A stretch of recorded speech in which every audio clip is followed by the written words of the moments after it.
വമ്പൻ വാഗ്ദാനങ്ങളുമായി പ്രകടന പത്രിക പുറത്തിറക്കിയതോടെ ഡൽഹിയിൽ പ്രചാരണം ശക്തമാക്കി ബി.ജെ.പി. ഇന്നു മുതൽ താരപ്രചാരകരെ പങ്കെടുപ്പിച്ചുകൊണ്ടുള്ള റാലികൾ നടത്തും. ഡൽഹി തെരഞ്ഞെടുപ്പ് പ്രചാരണത്തിനായി പ്രധാനമന്ത്രി നരേന്ദ്രമോദി ഉൾപ്പെടെ 40 താരപ്രചാരകരുടെ പട്ടിക ബി.ജെ.പി. പുറത്തിറക്കിയിരുന്നു. ജിഷ്ണു കൃഷ്ണൻ ചേരുന്നു. ജിഷ്ണു, രാജ്യ തലസ്ഥാനം തെരഞ്ഞെടുപ്പ് ചൂടിലേക്ക് കടക്കുമ്പോൾ വമ്പൻ പ്രകടന പത്രികയാണ് ബി.ജെ.പിയുടെ ഭാഗത്തു നിന്നും ഉണ്ടായിരിക്കുന്നത്. അത് നടപ്പിലാക്കും എന്നുള്ളത് സാധാരണക്കാർക്ക് അറിയുകയും ചെയ്യാം. അതുകൊണ്ട് ഇനി എന്തായാലും വലിയ തിരക്ക് പിടിച്ച ചൂടേറിയ തെരഞ്ഞെടുപ്പ് പ്രചാരണം തന്നെയാണ്. അവിടെ മാറ്റുകൂട്ടുന്നതിനായി താരപ്രചാരകരും എത്തുന്നു എന്നുള്ളതാണ് ബി.ജെ.പിയെ സംബന്ധിച്ചിടത്തോളം. കൂടുതൽ വിവരങ്ങൾ. രോഹിണി, വീണ, നമസ്തേ, ഗുഡ് മോർണിംഗ്. ഡൽഹിയെ സംബന്ധിച്ച് നിലവിൽ അതിശൈത്യത്തിലേക്ക് കടക്കുമ്പോഴും ആ ശൈത്യത്തെ പോലും മാറ്റി നിർത്തിക്കൊണ്ട് തെരഞ്ഞെടുപ്പ് പ്രചാരണ ചൂട് കനക്കുന്നു എന്നുള്ളതാണ് നേതാക്കളുടെ പ്രതികരണത്തിൽ നിന്ന് പ്രചാരണ പ്രവർത്തനങ്ങൾ പരിശോധിക്കുമ്പോൾ നമുക്ക് മനസ്സിലാക്കാൻ സാധിക്കുന്നത്. കഴിഞ്ഞ ദിവസം ബി.ജെ.പിയുടെ ദേശീയ അധ്യക്ഷൻ ജെ.പി. നദ്ദയാണ് ബി.ജെ.പിയുടെ പ്രകടന പത്രികയുടെ ആദ്യഘട്ടം പുറത്തിറക്കിയത്. ബി.ജെ.പി. വ്യക്തമാക്കുന്നത് ഡൽഹി നിയമസഭാ തെരഞ്ഞെടുപ്പുമായി ബന്ധപ്പെട്ട 3 ഘട്ടങ്ങളിലായി പ്രകടന പത്രിക പുറത്തിറക്കും എന്നുള്ളതാണ് ബി.ജെ.പി. ചൂണ്ടിക്കാട്ടിയത്. അതിൽ ആദ്യഘട്ട പ്രകടന പത്രിക ഇന്നലെ പുറത്തിറക്കിയിരുന്നു. അതിൽ സ്ത്രീകളുടെ ഉന്നമനം, ഒപ്പം കർഷകരുടെ സംരക്ഷണം, അടിസ്ഥാന സൗകര്യ വികസനം, പെൻഷൻ വർദ്ധിപ്പിക്കൽ തുടങ്ങിയിട്ടുള്ള സാധാരണക്കാർക്ക് നേരിട്ട് പ്രയോജനപ്പെടുന്ന പദ്ധതികളുടെ വലിയ പ്രഖ്യാപനമാണ് ബി.ജെ.പി. നടത്തിയിട്ടുള്ളത്. വനിതകൾക്ക് പ്രതിമാസം 2500 രൂപ, ഗർഭിണികളായവർക്ക് 21,000 രൂപയും പോഷകാഹാര കിറ്റും, കൂടാതെ പെൻഷൻ തുക 3000-ആയി വർദ്ധിപ്പിക്കുക തുടങ്ങിയിട്ടുള്ള വലിയ പ്രഖ്യാപനങ്ങൾ നടത്തിക്കൊണ്ട് ആ പ്രഖ്യാപനങ്ങൾ ഭരണം ലഭിച്ചു കഴിഞ്ഞാൽ അതിന്റെ ആദ്യ മന്ത്രിസഭാ യോഗം മുതൽ തന്നെ നടപ്പാക്കി തുടങ്ങുമെന്ന വാഗ്ദാനത്തോടു കൂടിയാണ് ബി.ജെ.പിയുടെ പ്രചാരണ പ്രവർത്തനങ്ങൾ മുൻപോട്ട് പോകുന്നത്. ഒപ്പം വോട്ടെടുപ്പിന് ഇനി 12 ദിവസം മാത്രമാണ് ശേഷിക്കുന്നത്, അല്ലെങ്കിൽ 15 ദിവസത്തിനടുത്ത് മാത്രമാണ് ശേഷിക്കുന്നത്. ഫെബ്രുവരി 5-നാണ് ഡൽഹിയിലെ ജനങ്ങൾ പോളിംഗ് ബൂത്തിലേക്ക് എത്തുന്നത്. അതുകൊണ്ട് ഇനിയുള്ള ദിവസങ്ങൾ തിരക്കിട്ട പ്രചാരണ പ്രവർത്തനങ്ങളിലേക്ക് കിടക്കും. ബി.ജെ.പിയുടെ ഭാഗത്തു നിന്ന് ഇന്നു മുതൽ താരപ്രചാരകരെ കളത്തിലിറക്കിക്കൊണ്ടുള്ള മെഗാ റാലികളും പൊതുസമ്മേളനങ്ങളും നടക്കുമെന്നാണ് മനസ്സിലാക്കുന്നത്. കഴിഞ്ഞ ദിവസം ഡൽഹി നിയമസഭാ തെരഞ്ഞെടുപ്പിന് വേണ്ടി ബി.ജെ.പിയുടെ ഭാഗത്തുനിന്ന് താരപ്രചാരകരുടെ പട്ടിക പുറത്തിറക്കിയിരുന്നു. പ്രധാനമന്ത്രി നരേന്ദ്രമോദി, കേന്ദ്ര പ്രതിരോധ മന്ത്രി രാജ്നാഥ് സിംഗ്, കൂടാതെ ആഭ്യന്തരമന്ത്രി അമിത്ഷാ, കൂടാതെ ബി.ജെ.പിയുടെ കേന്ദ്ര നേതാക്കളും ഡൽഹിക്ക് സമീപ പ്രദേശമുള്ള സംസ്ഥാനങ്ങളിലെ ബി.ജെ.പിയുടെ മുഖ്യമന്ത്രിമാർ, മഹാരാഷ്ട്ര മുഖ്യമന്ത്രി ദേവേന്ദ്ര ഫട്നാവിസ്, ഉത്തർപ്രദേശ് മുഖ്യമന്ത്രി യോഗി ആദിത്യനാഥ്, കൂടാതെ ഹരിയാന, ഉത്തരാഖണ്ഡ് സംസ്ഥാനങ്ങളിലെ മുഖ്യമന്ത്രിമാർ എന്നിങ്ങനെ 6 സംസ്ഥാനങ്ങളിലെ മുഖ്യമന്ത്രിമാരെയും താരപ്രചാരകരുടെ പട്ടികയിൽ ഉൾപ്പെടുത്തിയിട്ടുണ്ട്. ഡൽഹിയെ സംബന്ധിച്ച് കഴിഞ്ഞ 2 തെരഞ്ഞെടുപ്പുകൾ, നിയമസഭാ തെരഞ്ഞെടുപ്പുകൾ ആം ആദ്മിക്കൊപ്പം അടിയുറച്ചു നിന്ന സംസ്ഥാനമാണ്.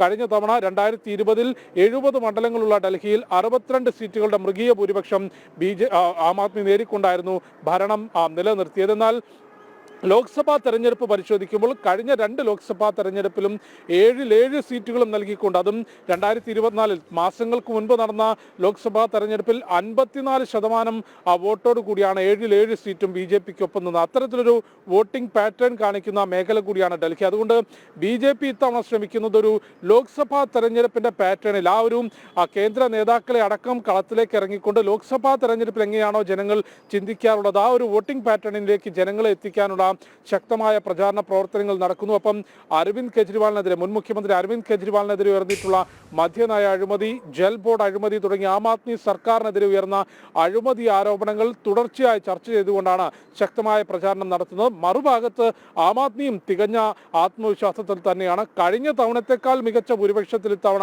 അധികാര തുടർച്ച നേടുമെന്ന പ്രഖ്യാപനമാണ് അരവിന്ദ് കെജ്രിവാളും മുഖ്യമന്ത്രി അതിഷി മെർലേനയും ഉൾപ്പെടെയുള്ളവർ നടത്തിയിട്ടുള്ളത്. അത്തരത്തിൽ ബി.ജെ.പിയും ആം ആദ്മിയും തമ്മിലുള്ള ഒരു നേർക്കുനേർ പോരാട്ടം നമുക്ക് ഡൽഹിയിൽ കാണാൻ സാധിക്കുന്നു. ഇന്ത്യ മുന്നണി എന്നതിനപ്പുറത്തേക്ക് കോൺഗ്രസും ആം ആദ്മിയും മത്സരിക്കുന്നുണ്ടെങ്കിൽ പോലും കോൺഗ്രസിന് വലിയ സ്വാധീനം, മുൻപ് ഡൽഹി ഭരിച്ചിരുന്ന രാജ്യത്തെ മുഴുവൻ സ്ഥിതി പോലെ തന്നെ മുൻപ് രാജ്യം അടക്കി ഭരിച്ചിരുന്ന കോൺഗ്രസിന് ഡൽഹിയിലും ഭരണം നടത്താൻ സാധിച്ചിരുന്നു. ഷീലാ ദീക്ഷിത് സർക്കാരിന്റെ ഭരണം നമുക്കറിയാം. എന്നാൽ ഇന്ന് എത്തുമ്പോൾ 2025-ലേക്ക് എത്തുമ്പോഴും പ്രധാനപ്പെട്ട മണ്ഡലങ്ങളിൽ ഒന്നും തന്നെ, അല്ലെങ്കിൽ വിരലിൽ എണ്ണാവുന്ന മണ്ഡലങ്ങൾക്ക് അപ്പുറത്തേക്ക് യാതൊരു സ്ഥലത്തും ഡൽഹിയിൽ കോൺഗ്രസിന് സ്വാധീനമില്ല. അതുകൊണ്ട് മത്സരം തീർത്തും ബി.ജെ.പിയും ആം ആദ്മിയും നേർക്കുനേർ നിൽക്കുന്നു. ഓരോ ദിവസവും പുതിയ വിഷയങ്ങളുമായി ബന്ധപ്പെട്ട് വാദപ്രതിവാദങ്ങൾ നടക്കുന്നു. അതിനിടയിലാണ് BJP കഴിഞ്ഞ ദിവസം പ്രകടന പത്രിക പുറത്തിറക്കിയത്. ഇന്നു മുതൽ താരപ്രചാരകരെ ഉൾപ്പെടുത്തിക്കൊണ്ടുള്ള റാലിയും പൊതുസമ്മേളനങ്ങളും നടക്കും. ഇന്നലെ വൈകിട്ട് 5 മണിയോടുകൂടി നിയമസഭാ തെരഞ്ഞെടുപ്പിനുള്ള സ്ഥാനാർത്ഥികൾക്ക് നാമനിർദ്ദേശ പത്രിക സമർപ്പിക്കാനുള്ള തീയതി അവസാനിച്ചിരുന്നു. ഇന്നലെ വൈകിട്ട് 5 മണി വരെയായിരുന്നു നാമനിർദ്ദേശ പത്രിക സമർപ്പിക്കാനുള്ള അവസാന തീയതി. പ്രധാനപ്പെട്ട നേതാക്കളെല്ലാം തന്നെ അതിനു മുൻപേ തന്നെ നാമനിർദ്ദേശ പത്രിക സമർപ്പിച്ചിരുന്നു. ന്യൂഡൽഹി മണ്ഡലത്തിൽ നിന്നാണ് അരവിന്ദ് കെജ്രിവാൾ മത്സരിക്കുന്നത്. നിലവിൽ മുഖ്യമന്ത്രിയും ആം ആദ്മി നേതാവുമായിട്ടുള്ള അബ്ദിഷി മെർലേന കൽക്കാജിയിൽ നിന്ന് മത്സരിക്കുന്നു.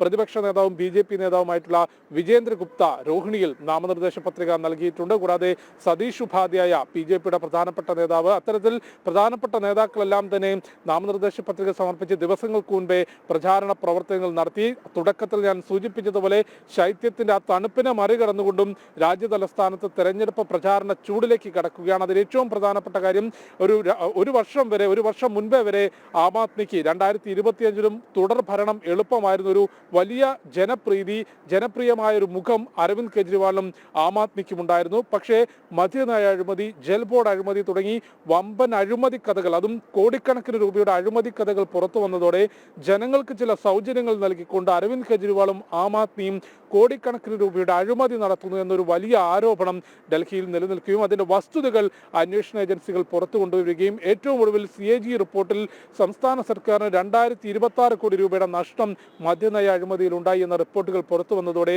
അരവിന്ദ് കെജ്രിവാളും ആം ആദ്മിയും അഴിമതിക്കെതിരെ സംസാരിക്കുകയും ജനങ്ങൾക്ക് വാഗ്ദാനങ്ങളും സൗജന്യവും നൽകിക്കൊണ്ട് മറുവശത്ത് കോടിക്കണക്കിന് രൂപയുടെ അഴിമതി നടത്തുന്നു എന്നൊരു പ്രതിച്ഛായ ജനങ്ങൾക്കിടയിൽ വന്നിട്ടുണ്ട്. അതുകൊണ്ട് ഈ ഒരു തെരഞ്ഞെടുപ്പ് കഴിഞ്ഞ 2 തവണത്തെ പോലെ നിയമസഭാ തെരഞ്ഞെടുപ്പ് ആം ആദ്മിയെ സംബന്ധിച്ച് അത്ര എളുപ്പമാവില്ല. ശക്തമായ മത്സരം, ഭരണം പിടിക്കാനുള്ള മത്സരം തന്നെ രാജ്യതലസ്ഥാനത്ത് BJP നടത്തുന്നു. അത്തരത്തിൽ ശക്തമായ പ്രചാരണ പ്രവർത്തനങ്ങളിലേക്ക്, പ്രത്യേകിച്ച് ഇന്നും നാളെയും ഡൽഹിയെ സംബന്ധിച്ച് സർക്കാർ തലത്തിൽ ജോലി ചെയ്യുന്ന വോട്ടർമാരാണ് അധികം, സർക്കാർ ഉദ്യോഗസ്ഥരാണ്. അതുകൊണ്ട് ശനി ഞായർ അവധി ദിവസങ്ങൾ കേന്ദ്രീകരിച്ചുകൊണ്ട് ശക്തമായ പ്രചാരണ പ്രവർത്തനങ്ങൾ നടത്താനാണ് രാഷ്ട്രീയ പാർട്ടികളുടെയും തീരുമാനം. അത്തരം ദിവസങ്ങളിൽ പൊതുയോഗങ്ങളും പ്രധാനപ്പെട്ട താരപ്രചാരകരെ ഉൾപ്പെടുത്തിക്കൊണ്ടുള്ള റാലികളുമാണ് നടക്കുന്നത്.